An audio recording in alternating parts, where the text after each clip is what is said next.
વિદ્યાર્થી મિત્રો, ઉદાહરણના દાખલાની આપણે ચર્ચા કરી છે, ત્યાર પછી ચર્ચા કરી આપણે સ્વાધ્યાયના દાખલાની. સ્વાધ્યાયના દાખલાની અંદર દાખલા નંબર 1 છે 5 ગુણ્યા 10⁻8 કુલમ અને -3 ગુણ્યા 10⁻8 કુલમના બે વિદ્યુતભારો એકબીજાથી 16 સેન્ટીમીટરના અંતરે રહેલા છે. બે વીજભાર આપેલા છે આપણને અને એ બે વીજભાર એકબીજાથી 16 સેન્ટીમીટરના અંતરે છે.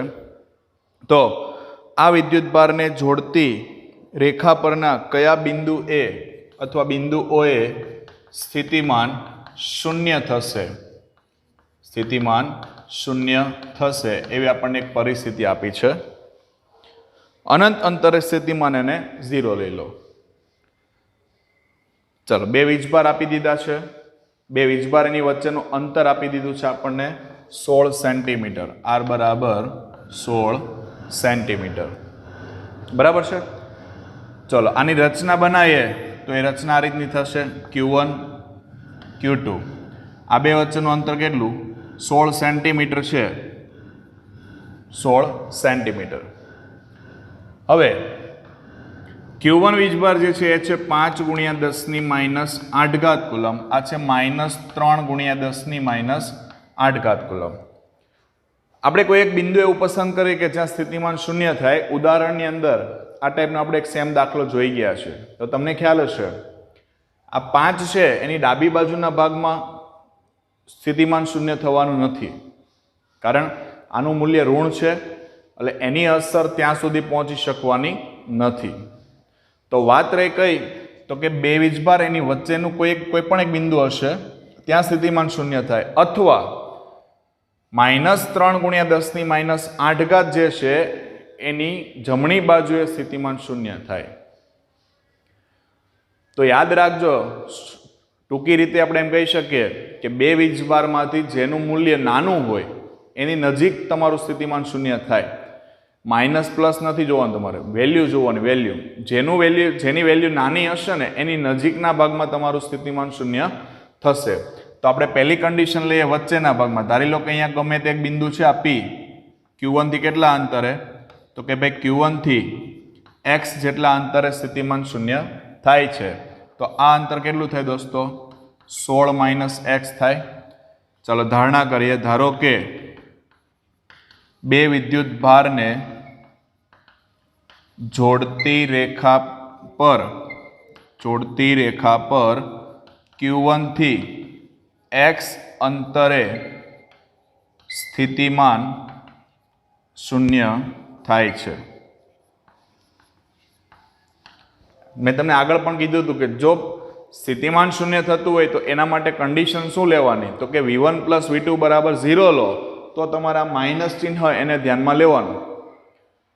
પણ જો તમે ડાયરેક્ટ V1 = V2 લખો તો તમારે માઇનસને ધ્યાનમાં લેવાનું છે નહીં. V બરાબર K Q1/R1 = K Q2/R2. બંને સાઈડથી K કેન્સલ. Q1 કેટલા છે? તો કે 5 ગુણ્યા 10⁻8 R1 બરાબર x, Q2 બરાબર 3 ગુણ્યા 10⁻8 R2 બરાબર 16 - x. બંને સાઈડથી ઘાત કેન્સલ, ક્રોસ ગુણાકાર કરી દો તો 5 કૌંસમાં 16 - x બરાબર 3 × x 3x. 16 × 85 - x બરાબર 3x. તો 80 બરાબર 4x. તો x બરાબર 80/4, એટલે કેટલા થયા? 20 સેન્ટીમીટર થયું. બરાબર, 20 સેન્ટીમીટરના અંતરે સ્થિતિમાન કેટલું થઈ જાય? 0 થાય.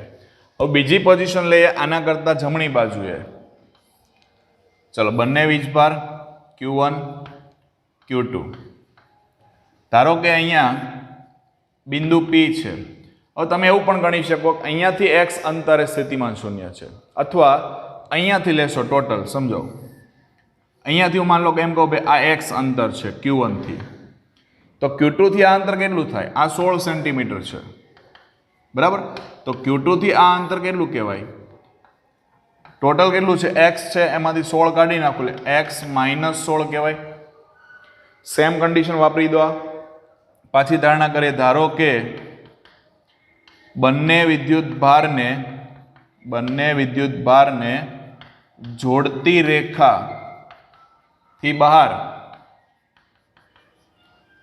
રેખાથી બહાર x અંતરે સ્થિતિમાન 0 થાય છે.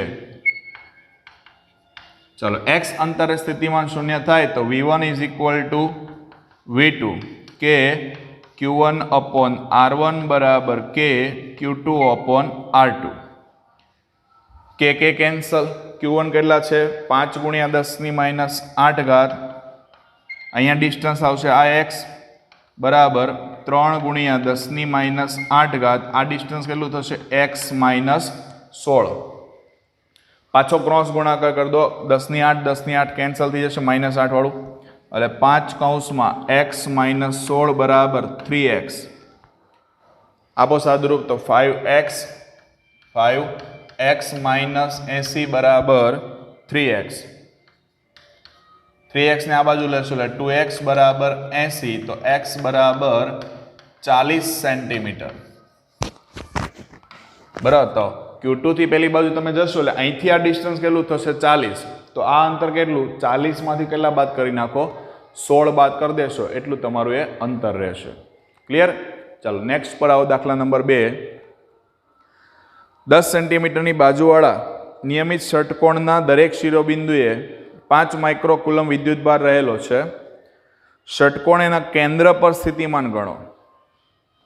ષટકોણના કેન્દ્ર પર સ્થિતિમાન ગણો. 10 સેન્ટીમીટરની બાજુ કીધી છે અને દરેક ઉપર આપણને એમ કીધું છે 5 માઇક્રોકુલમ વિદ્યુતભાર છે.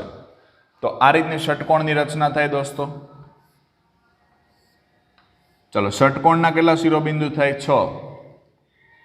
દરેકની લંબાઈ કેટલી છે 10 સેન્ટીમીટરની લંબાઈ છે. બરાબર. દરેકની લંબાઈ કેટલી છે 10 સેન્ટીમીટર લંબાઈ છે. હવે દરેક બાજુની લંબાઈ 10 સેન્ટીમીટર. દરેકના શિરોબિંદુ ઉપર 5 માઇક્રોકુલમ વિદ્યુતભાર આપેલો છે. બરાબર. દરેક પર કેટલો છે 5 માઇક્રોકુલમ દરેક ઉપર 5 માઇક્રોકુલમ વિદ્યુતભાર આપેલો છે. તમારે એના કેન્દ્ર પર તમારે સ્થિતિમાનનું મૂલ્ય મેળવવાનું છે. તો આના કારણે અહીંયા કેટલું સ્થિતિમાન મળે એ એટલે આખી આ બાજુને જોઈન્ટ કરી દે આ રીતે. બરાબર. આ આપણું કેન્દ્ર થયું. કેન્દ્ર ઉપર કેટલું સ્થિતિમાન હશે તો એકના કારણે સ્થિતિમાન કેટલું ઉત્પન્ન થાય kq/r થાય. બરાબર. kq/r થાય તો 6 ના કારણે કેટલું થશે 6 kq/r થશે. પણ ડિસ્ટન્સ લાવવું પડશે દોસ્તો. આપણે શું લઈ આવવું પડશે ડિસ્ટન્સ લાવવું પડશે. પણ પરિસ્થિતિ સમજો આ 10 સેન્ટીમીટર છે તો આ પણ 10 જ થાય. જોઈ લો ચતુષ્કોણ છે સામસામેની બાજુ કેવી હોય સરખું હોય. તો આ 10 સેન્ટીમીટર તો આ પણ કેટલું થાય 10 જ થાય. એ રીતના બધી બાજુઓ કેટલી થશે 10 જ થશે. ચાલો તો ષટકોણના દરેક શિરોબિંદુના લીધે કેન્દ્ર પર સ્થિતિમાન. કેન્દ્ર ઉપર કેટલું સ્થિતિમાન હશે તો કે v = 6 kq/r. 6 k બરાબર 9 × 10⁹ ઘાત. વીજભાર આપેલો છે 5 × 10⁻6 માઇક્રો છે એટલે અંતર થશે 10 સેન્ટીમીટર. એટલે મીટરમાં ફેરવું તો 0.10 લખાય. આપો સાદુરૂપ.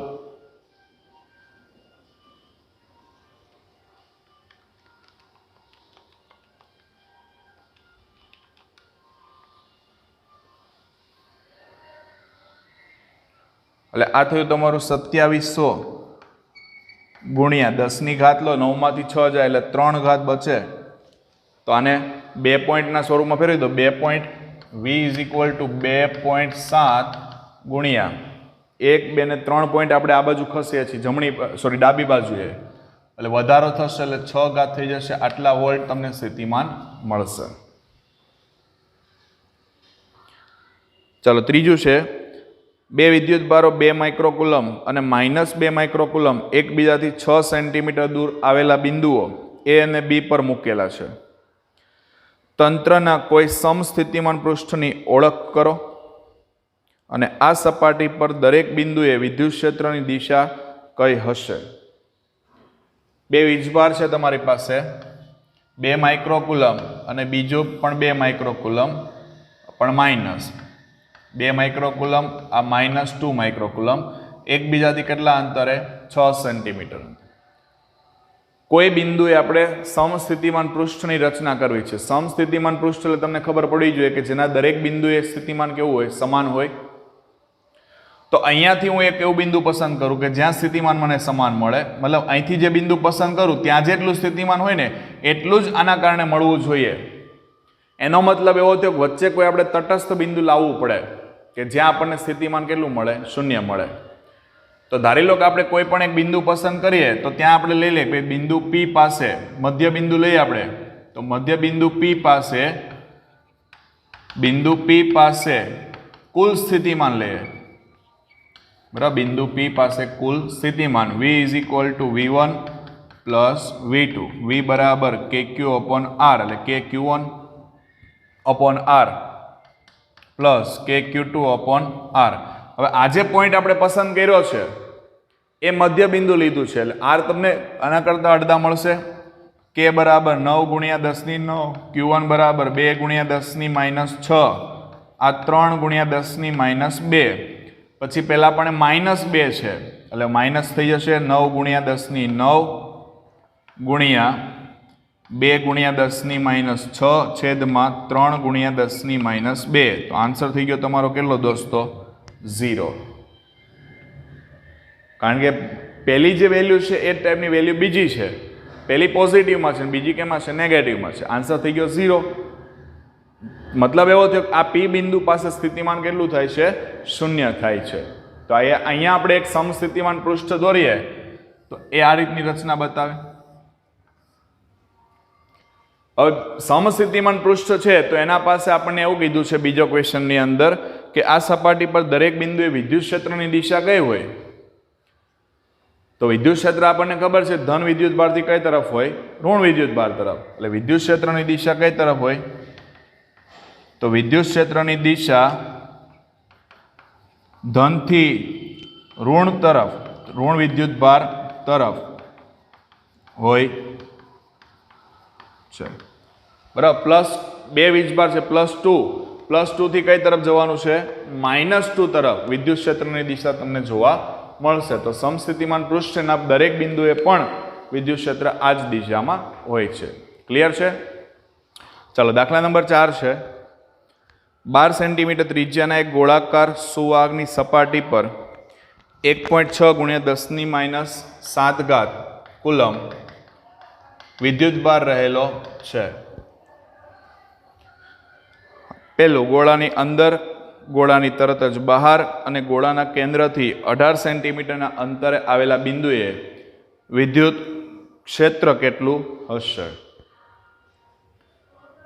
ચાલો, પહેલી વસ્તુ તમને ખબર છે ગોળો, તો ગોળાની અંદરના ભાગમાં વિદ્યુત ક્ષેત્ર કેટલું હોય દોસ્તો? 0 હોય. એટલે પહેલા ક્વેશ્ચનનો આન્સર મળી ગયો આપણને. ગોળાની અંદરના દરેક ભાગ પર વિદ્યુત ક્ષેત્ર કેટલું હોય? 0 હોય. બીજું આપણને કીધું છે ગોળાથી તરત જ બહારનો ભાગ, અને ત્રિજ્યા આપણને આપી છે R બરાબર 12 સેન્ટીમીટર. ચાલો બહારના ભાગ માટે વિચારીએ આપણે. બહારના ભાગ માટે, તો બહારના ભાગ માટે વિદ્યુત ક્ષેત્ર E બરાબર KQ/R² થાય. K બરાબર 9 × 10⁹, વિદ્યુતભાર આપ્યો છે 1.6 10⁻7, R બરાબર 12 સેન્ટીમીટર છે એટલે એનો 0.12 કરી અને એનો સ્ક્વેર કરાવી દઉં છું. આપી દો સાદુરૂપ. એટલે આ થયું 1000 × 10⁵. એટલે આ ટોટલ થઈ ગયું કેટલું? 10⁵ વોલ્ટ પર મીટર. ત્યાર પછી આપણને 18 સેન્ટીમીટર અંતરે કીધું છે. ગોળાના કેન્દ્રથી 18 સેન્ટીમીટરના અંતરે, ગોળાના કેન્દ્રથી 18 સેન્ટીમીટર અંતરે વિદ્યુત ક્ષેત્ર E બરાબર KQ/R², 9 ગુણ્યા 10⁹ વીજભાર, 1.6 10⁻⁷, અંતર 18 એટલે 0.18 લઈ લે, 0.18 એનો સ્ક્વેર આપો.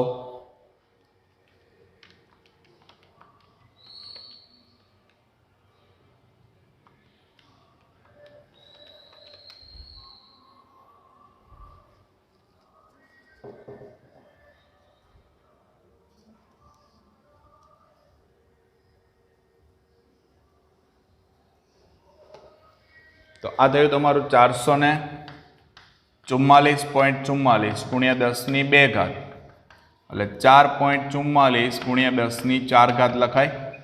પોઈન્ટ આપણે ડાબી બાજુ ખસેડીએ તો ઘાતમાં શું થાય એટલાનો વધારો થાય. બરાબર છે. ચાલો પોઈન્ટને ખસેડી દીધો એટલે 10⁴.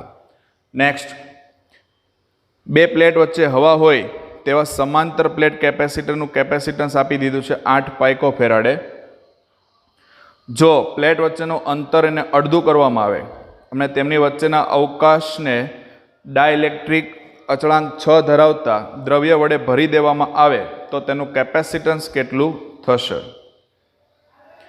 પહેલા આપણને એવું કીધું છે બે પ્લેટ વચ્ચે હવા હોય ત્યારે આપણને કેપેસિટન્સ આપી દીધું છે 8 પાઇકોફેરાડે.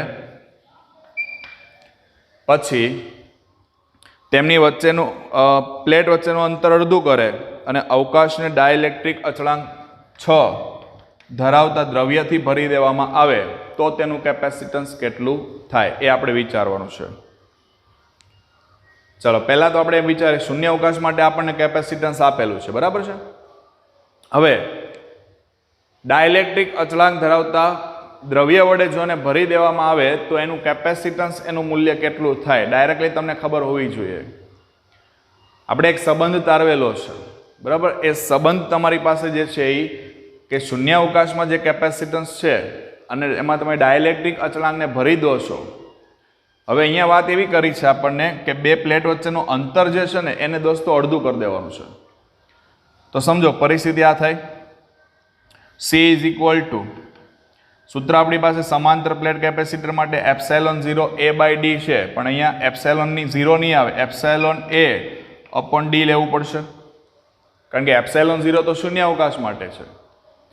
તો આના માટે સંબંધ શું આપણને? તો ε/ε0 = K લખાય. તો એના જગ્યાએ એપ્સાઇલોનની જગ્યાએ શું લખાય? K × ε0 લખાય, K ε0/d. આ સંબંધ ક્યાંથી લઈ આવ્યો? તો ε/ε0 = K. બરાબર.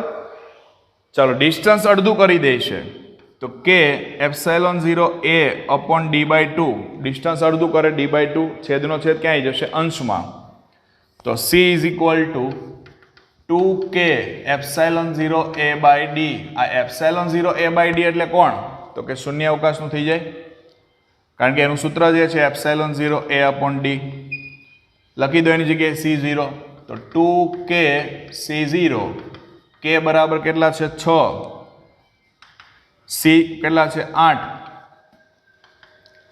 કરી દો ગુણાકાર. 6 × 2 બરાબર 12 12 × 8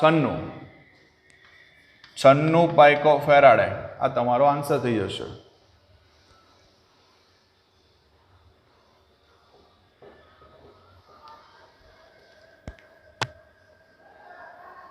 ચાલો નેક્સ્ટ છે, દરેક 9 પાઇકોફેરાડે કેપેસિટન્સ ધરાવતા 3 કેપેસિટરને શ્રેણીમાં જોડેલા છે. તો આ સંયોજનનું કુલ કેપેસિટન્સ કેટલું અને 120 વોલ્ટના સપ્લાય સાથે જોડવામાં આવે તો દરેક કેપેસિટરને સમાંતર સ્થિતિમાનનો તફાવત કેટલો? પહેલું કાર્ય આપણને 3 કેપેસિટર આપેલા છે, 9 પાઇકોફેરાડેના 3 કેપેસિટર છે અને શ્રેણીમાં જોડેલા છે. સમતુલ્ય મેળવીએ તો શ્રેણી જોડાણનું સમતુલ્ય capacitance 1/c is equal to 1/c1 plus 1/c2 plus 1/c3.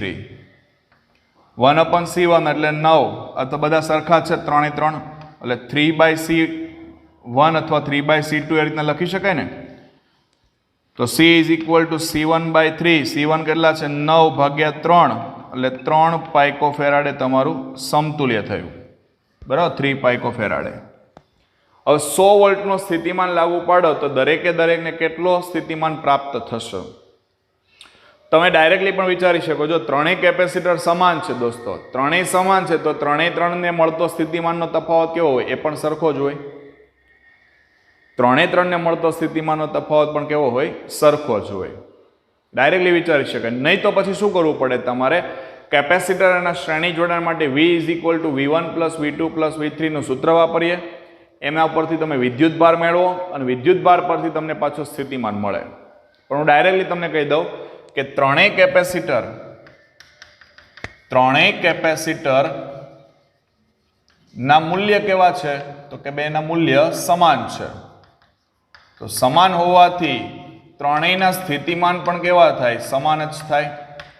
તો તમારી પાસે એક સૂત્ર આવું હતું, V બરાબર V1 plus V2 plus V3 is equal to અહીંયા 3V1 લખાય અથવા 3V2 લખાય અથવા 3V3 લખાય. બરાબર છે? ચાલો, કેટલા વોલ્ટ સાથે જોડીએ છીએ? 120 સાથે. તો 120 બરાબર 3V1. તો V1 બરાબર કેટલા થાય? 120 ભાગ્યા 3 એટલે 40 વોલ્ટ. તો V1 બરાબર V2 બરાબર V3 બરાબર કેટલા થશે? 40 વોલ્ટ થશે. રેડી? ચાલો નેક્સ્ટ. 2 પાઇકોફેરાડે, 3 પાઇકોફેરાડે અને 4 પાઇકોફેરાડેના 3 કેપેસિટરને સમાંતરમાં જોડેલા છે. એનું સમતુલ્ય કેપેસિટન્સ કેટલું? અને જો ત્રણેયને 100 વોલ્ટના સ્થિતિમાન સાથે જોડવામાં આવે તો દરેક પરનો વિદ્યુતભાર કેટલો હશે? 3 કેપેસિટર છે તમારી પાસે, 2, 3 અને 4. સમાંતર જોડાણનું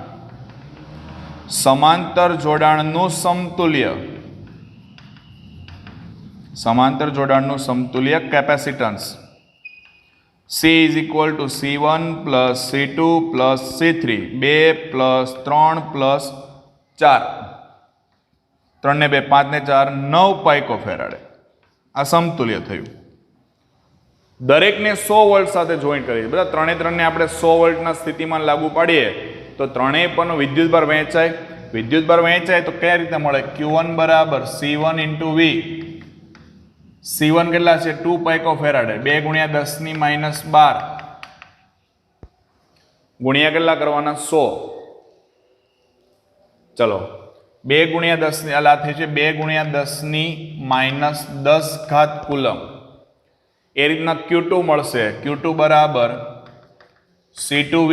C2 બરાબર 3 ગુણ્યા 10 ની માઇનસ 12 ગુણ્યા 100 એટલે 3 ગુણ્યા 10 ની માઇનસ 10 કુલમ.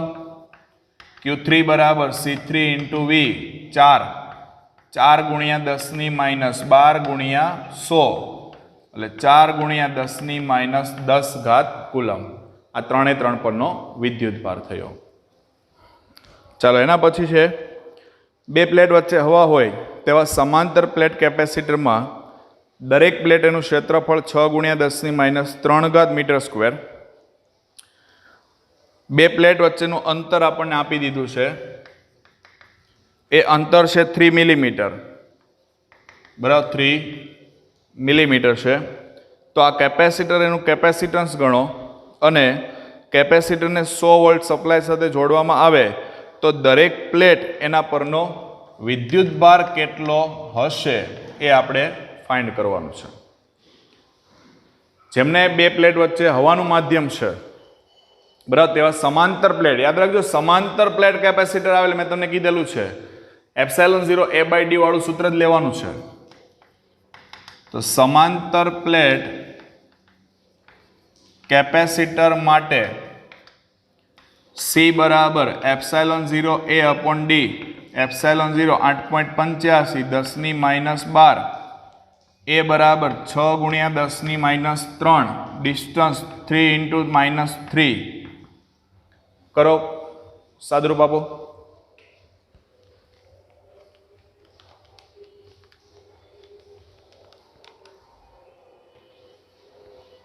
17.17 આવે છે, સોરી 17.7, આ 10 ની -3 કેન્સલ, -12 ફેરાડે, એટલે 17.7 પાઇકો ફેરાડે પણ લખી શકાય, બરાબર, 17.7 પાઇકો ફેરાડે. હવે આપણને એવું કહે છે, અને 100 વોલ્ટના સ્થિતિમાન સાથે લાગુ પાડીએ તો એના પરનો વિદ્યુતભાર કેટલો થાય? વિદ્યુતભાર માટે સૂત્ર વિદ્યુતભાર Q બરાબર CV, C બરાબર 17.7, 10 ની -12, V બરાબર 100, એટલે 17.7 10 ની -10 અથવા 1.77 10 ની -9 કુલમ થશે. આટલો તમારો વિદ્યુતભાર થઈ જશે. ચાલો દાખલા નંબર 9.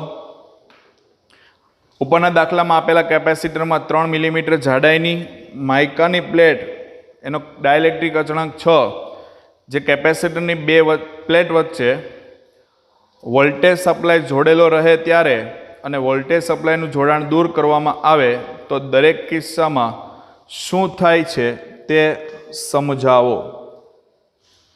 ચલો પહેલા આપણને એમ કીધું છે સપ્લાય જોડેલો હોય ત્યારે, બરાબર, સપ્લાય જોડેલો હોય ત્યારની પરિસ્થિતિ સમજો.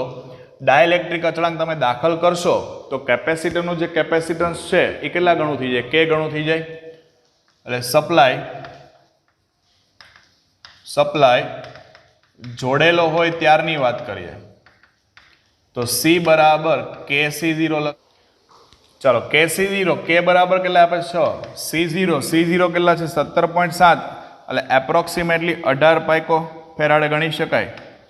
તો 18 લઈ લો, 18 ગુણ્યા 6 કરી દો, એટલે એ થઈ ગયા 108 પાઇકો ફેરાડે. હવે કેપેસિટન્સ બદલાઈ ગયું છે એટલે વિદ્યુતભાર એ બદલાશે. તો વિદ્યુતભાર Q બરાબર C × V, C બરાબર 108, V બરાબર 100, એટલે આ થઈ ગયું ગુણ્યા 10 ની -12 લેવી પડશે. ચાલો આની સાથે લેશું એટલે 108 ગુણ્યા 10 ની -10, એટલે 1.08 ગુણ્યા 2 પોઈન્ટ મેં ડાબી બાજુ ખસેડ્યા તો 10 ની -8 કુલમ.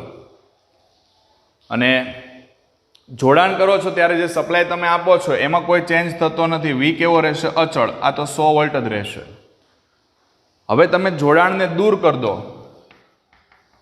જોડાણ દૂર કરતા, ચાલો જોડાણ દૂર કરીએ તો પરિસ્થિતિ સમજો શું થશે. પરિસ્થિતિ થઈ જશે કે વિદ્યુતભાર જે તમારો જે છે ને એ વિદ્યુતભાર શૂન્ય અવકાશમાં હતો એટલો જ રહેશે. એટલે Q બરાબર 1.08 ગુણ્યા 10 ની -8 કુલમ. હવે સપ્લાય તમે દૂર કરો છો, બરાબર, સપ્લાયને કાઢી નાખો છો તો હવે જે તમને સ્થિતિમાન મળશે એ કેટલામાં ભાગનું થઈ જશે? તો એનો ડાઇલેક્ટ્રિક અચળાંક જે છે એ કન્ડિશન પ્રમાણે ચાલે. એટલે V0/K, V0 કેટલા છે? 100 ભાગ્યા 6, એટલે એ થઈ ગયો તમારો 16.67 વોલ્ટેજ. અને કેપેસિટર જે છે કેપેસિટન્સ એની અંદર પણ કોઈ ફેરફાર થતો નથી. એટલે આ કેવું રહેશે? અચળ રહેશે. કારણ કે સપ્લાય તમે દૂર કરી દો છો પછી તો કોઈ પરિસ્થિતિ થતી જ નથી. જ્યાં સુધી સપ્લાય જોડેલો હશે ને ત્યાં સુધી એ ચાર્જ થવાની પ્રક્રિયા થશે. એટલે વિદ્યુતભાર બદલાશે, કેપેસિટન્સ બદલાશે, પણ દૂર કરી દેશો તો આ પરિસ્થિતિ નાબૂદ થઈ જશે. બરાબર છે. ત્યાર પછી છે 10મો. 12 પાઇકો ફેરાડનું એક કેપેસિટર 50 વોલ્ટની બેટરી સાથે જોડેલું છે તો સંગ્રહ થતી ઉર્જા.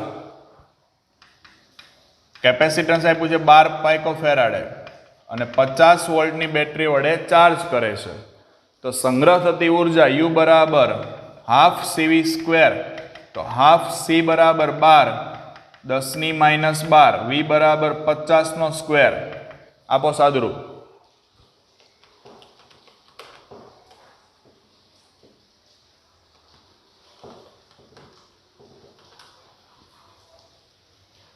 એટલે આ થયા તમારા 15,000 ગુણ્યા 10 ની -12.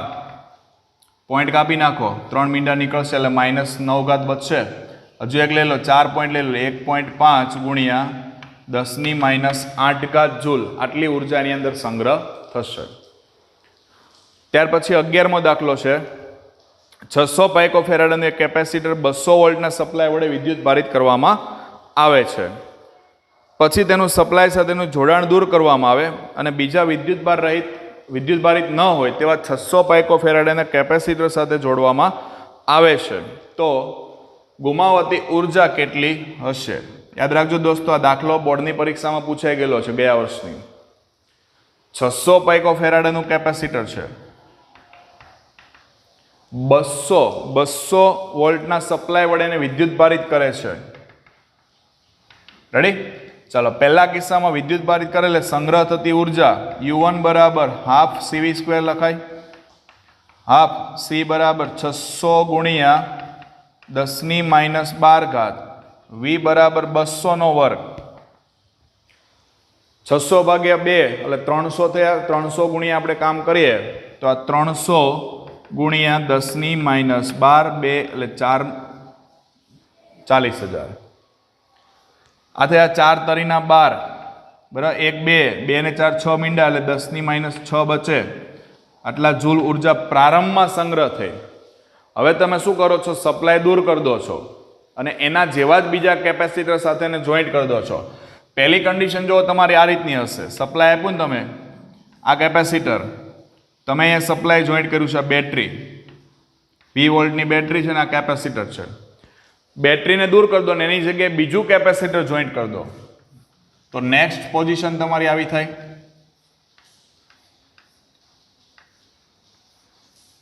આ રીતની કન્ડિશન થાય. C1 ગણીએ અને C2 ગણીએ. C1 C2 સમાંતર જોડાણ થઈ ગયું. તો પહેલા એનો સમતુલ્ય કેપેસિટન્સ લઈ લો. સમતુલ્ય capacitance 1/C is equal to 1/C1 plus 1/C2. C બરાબર છે 600 એટલે 1/600 plus 1/600 બંને સરખા થયા એટલે 2/600. 2/600 1/C બરાબર, તો C બરાબર કેટલા આવ્યા? 300 આવી ગયા. 300 પાઇકો ફેરાડે. ચાલો, C મળી ગયો છે આપણને. વોલ્ટેજ સપ્લાય કેટલો હતો મારી પાસે? તો કે વોલ્ટેજ સપ્લાય જે પહેલા હતો એ કેટલો હતો? 200 નો. પણ હવે તો સપ્લાય તો એને દૂર કરી દીધો છે. તો સપ્લાય દૂર કરી દીધો છે એટલે સપ્લાયની આપણને જરૂરિયાત ન રહે તો આપણે શું કરવું પડે? તો બીજી પરિસ્થિતિ એ વિચારો કે જ્યારે વિદ્યુત ભારિત કેપેસિટરને વિદ્યુત ભાર રહિત કેપેસિટર સાથે જોડવામાં આવે. એક પર વિદ્યુત ભાર છે, બીજા પર કંઈ નથી, બેને તમે જોઈન્ટ કરો તો શું થાય? તો કે બંને ઉપર વિદ્યુત ભાર સરખા ભાગે વહેંચાશે. લખી શકાય કે જ્યારે વિદ્યુત ભારિત કેપેસિટરને વિદ્યુત ભાર રહિત કેપેસિટર સાથે જોડવામાં આવે તો વિદ્યુત ભાર શું થઈ જશે? તો કે ભાઈ વિદ્યુત ભાર વહેંચાશે. ચલો, વિદ્યુત ભાર વહેંચાય એટલે સરખા ભાગે બેને વિદ્યુત ભાર મળ્યો. સરખા ભાગે મળે એટલે Q ડેશ બરાબર શું થઈ જાય? Q/2. તો હવે સંગ્રહ થતી ઉર્જા લઈએ. સંગ્રહ થતી ઉર્જા બરાબર U2 બરાબર Q ડેશ નો સ્ક્વેર બાય 2C લેવું પડશે. કારણ શું કે આપણી પાસે વિદ્યુત સ્થિતિમાન નથી હવે, એટલે એનો ઉપયોગ કરી શકાય નહીં. Q ડેશ કેટલા છે અહીંયા? Q/2. તો Q/2 નો સ્ક્વેર કરવું હોય Q²/4 થયા છેદમાં 2C એટલે Q² ના છેદમાં 8C. Q બરાબર કેટલા? પહેલા તો મારે અહીંયા Q મેળવવો પડશે પ્રારંભમાં અહીંયા. તો હજી એક મેળવી લો અહીંયા. Q બરાબર CV. C કેટલા છે? 600 ગુણ્યા 600 ગુણ્યા 10⁻12 ગુણ્યા 200. 6 દુના 12 એટલે આ થયા 12 પોઈન્ટ. શૂન્યની ઘાતમાંથી કાઢી નાખું તો 4 શૂન્ય છે, 12 માંથી 4 જશે એટલે 10⁻8 કુલમ. એનો ઉપયોગ ત્યાં કરી દઉં એટલે 12 ગુણ્યા 10⁻8 એનો સ્ક્વેર 8C. C કેટલા આવ્યા છે? 300. 300 ગુણ્યા 10⁻12 આપો સાદરૂપ.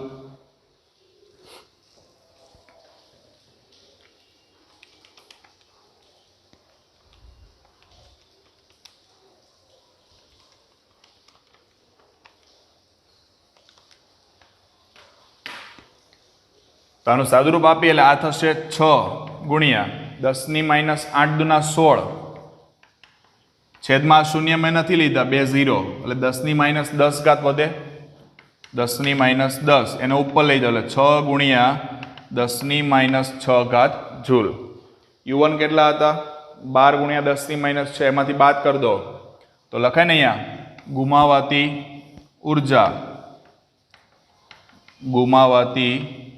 ઉર્જા બરાબર U1 - U2. U1 છે કેટલા? 12 ગુણ્યા 10 - 6, 12 ગુણ્યા 10 - 6 એમાંથી બાદ કરો 6 ગુણ્યા 10 - 6 એટલે 6 ગુણ્યા 10 - 6 ઘાત જૂલ. આ તમારો આન્સર થયો. અને ડાયરેક્ટલી જો આની ગણતરી કરવી દોસ્તો તો ગાગરમાં સાગર કરીને જે બુક છે એ બુકના સૂત્રનો પણ ઉપયોગ કરી શકાય. બોર્ડની અંદર એ સૂત્રને પણ માન્ય રાખવામાં આવેલું છે અને એ સૂત્ર અહીંયા લખી દઉં છું. ગુમાવતી ઉર્જા U બરાબર C1 C2 કૌંસમાં V1 - V2 એનો સ્ક્વેર છેદમાં 2 C1 + C2. આ સૂત્રનો ઉપયોગ કરી દો તમે અને એમની અંદર જે વેલ્યુ છે વેલ્યુને તમે અહીંયા એડ કરી દો, કેપેસિટરની વેલ્યુ અને સ્થિતિમાનની વેલ્યુ, બરાબર છે. આ વેલ્યુ તમે ડાયરેક્ટલી આમાં એડ કરીને કામ કરશો ને તો પણ તમને આ આન્સર મળી જશે. ક્લિયર છે? એટલે અહીંયા આપણે સ્વાધ્યાયના દાખલાઓ પૂરા થાય છે. ઓકે.